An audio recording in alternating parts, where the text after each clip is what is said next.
Welcome to LTDataDogs.com. I'm LT and these are my dogs. They help me analyze and sniff out interesting and valuable data insights. Because the 2024 Paris Summer Olympics just concluded and is fresh in my mind, I decided to create this visual to analyze Olympic history. This analysis explores 100 years of Olympic history dating back all the way to the first modern Olympics in 1896, examining key factors such as athletes' peak performance age, the evolving gender representation, and geographic trends in medal success. Before we get into the visualization, let me go back in history. The first ancient Olympic Games took place around 700 BC in Olympia, Greece. That's 2,700 years ago, and continued until about 400 AD. The games were open to all free Greek men, but women were not allowed to compete or attend. But in 392 BC, Kiniska, the daughter of a Spartan king, may be the first female winner when she won an Olympic chariot race. What's funny is the foot races back then were probably done in the nude. The first modern Olympic Games took place in Athens, Greece in 1896. It featured 241 male athletes from 14 countries. The 1900 Games in Paris marked the first time women were allowed to compete in the Olympics, and the first female Olympic champion was British tennis player Charlotte Cooper. Okay, so that's a little bit of Olympic history. Now let's take a look at my Tableau visual. Okay, so this is the Tableau visual I just created. So it has info about age distribution, medals by age, gender, host city, country, and a map, which is useful to uncover some interesting facts. This comes from a data set that covers 1896, the first modern Olympic Games, all the way to 2016. Unfortunately, it doesn't have the last two Olympics. But anyway, this is enough information to get some insights and trends. Okay, the first chart here we have age distribution. This is by age, and you see how many participants there are in the Olympics over those 100 years. And the highest number of participants is 22 to 25 age range. And it's a nice bell curve here. And the reason why there's a long tail over here is because there were a couple of people who competed in their 60s, and one particular guy who competed until he was 74, I believe. That's why this chart stretches all the way over here. And the youngest person to compete, I believe, was 11 years old, somewhere around here. The youngest person was, I think, in gymnastics, and the oldest person to compete and win medal was a shooter. I guess he never lost his touch over the years. So what this chart tells me is this is the peak age, around 22 to 25, 26. That is the peak human, say, physical strength and speed and explosion, especially for track and field. Some of the other sports, such as shooting, archery, other skill-based activities, may let you compete at an older age.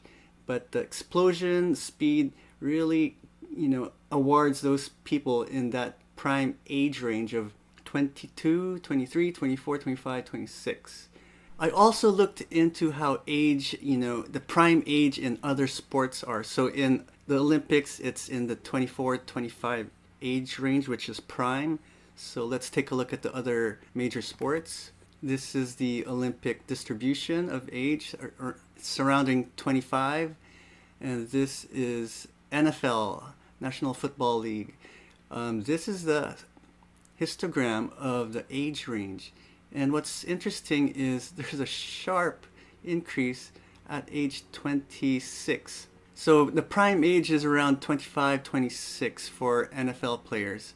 Again, that sport is very explosive. You have to be fast, strong. I think the reason why this is so high is because of the contracts for rookies. Rookies sign maybe about a 3 or 4 year contract at age say 22 or 21, and that first contract lasts for about 3 to 4 years. So the team won't get rid of you. They'll give you a chance for that first contract, and it usually tends to finish up at age 26. So that's why they keep all these players until age around 26, and then if they don't make the team, they get cut. So now over to the NBA. It's not as clean. It's still pretty symmetric, and the age range is a little higher. So it looks like it's about 26 to 27 would be the midpoint of the prime NBA basketball professional players. For baseball, MLB, let's see, the middle would be around here, so that's about 27 and a half. Baseball players tend to be a little older, or your career can last a little longer. And over to FIFA, international football.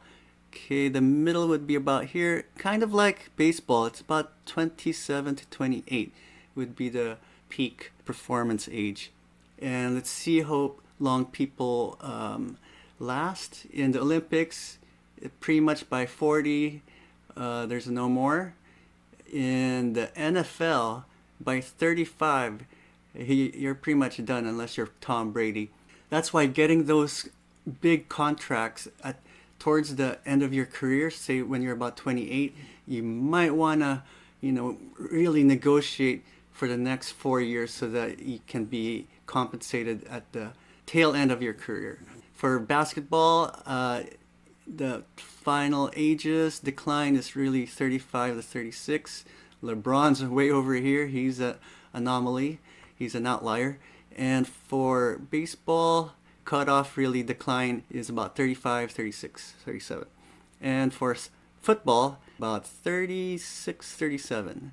Okay, so that's how the Olympics compare with other sports. So pretty much the prime age for physical human performance explosion is around 25, 26 years old. Back to the visual. So many years I've been thinking, what is the prime age of the human physicality? It now shows, it's clearly showing that it is in that middle 20s range. So if you're a late teen or you're in your early 20s, know that you're entering your prime till your mid 20s, and know that by 27 it starts to go downhill. So just keep that in mind. If whatever you're doing requires physicality in your early and mid 20s, just maximize that youth you have there. Next chart is medals by age. Pretty much follows that histogram, that pattern of age distribution of who competed in the Olympics. And these are the people who won medals. This is bronze, silver, gold, and you can control that by selecting whichever you want.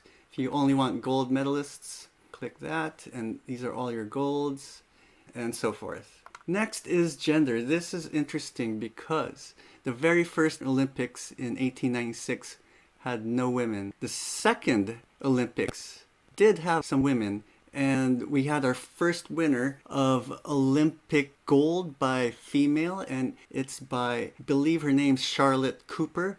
She was a British tennis player. She was the first female to win a medal or a gold in Olympic history. And so as we continue in the early 1900s, there really is not very many women. Women are in the red here, and male are in the blue. In 1940s, it's just maybe only 10% are women. And it starts to grow, especially in the 60s. And over here, this is about the point where it's really growing now. 1988, the late 80s, the women are starting to represent. And by the year 2016, it's starting to be equal. And I believe in this last Paris Olympics, it pretty much was equal. There were as many women as men in the Paris Olympics. So we now have equality, gender equality in the Olympics. Thank goodness. Okay, so let's mosey on over to the bottom of the chart. This pretty much means London has hosted the most athletes, all the Olympics combined. Then Athens is second. Beijing, Los Angeles, Atlanta. But again, this does not include the last two Olympics in Tokyo and in Paris. But it shows you that London has really represented or hosted the Olympics quite a bit. And down below is Atlanta, Sydney, Rio. Okay, now for country. So this is the total medals won over the last 100 years, not including the last two Olympics. And totals, United States is number one, Russia is number two. So the thing is, this data set had Soviet Union separated from Russia. So I had to manipulate this data set to combine Russia and Soviet Union as just Russia. So that's their total. In third place is Germany, Great Britain, France, Italy, Sweden. I'm sure China will be way up now because they've been winning lately a lot. Okay, now for the final chart, which is a map.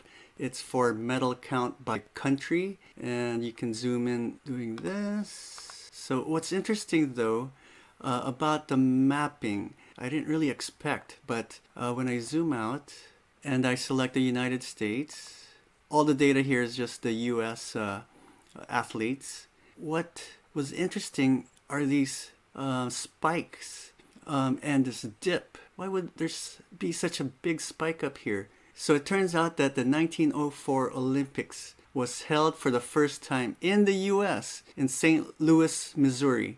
And that's why they sent so many athletes, because it was at home. And so they sent about 1,000 athletes to that game. Okay, so here's the aggregate, including all the other countries. In 1904, there were 1,239, and about 1,000 of them were Americans.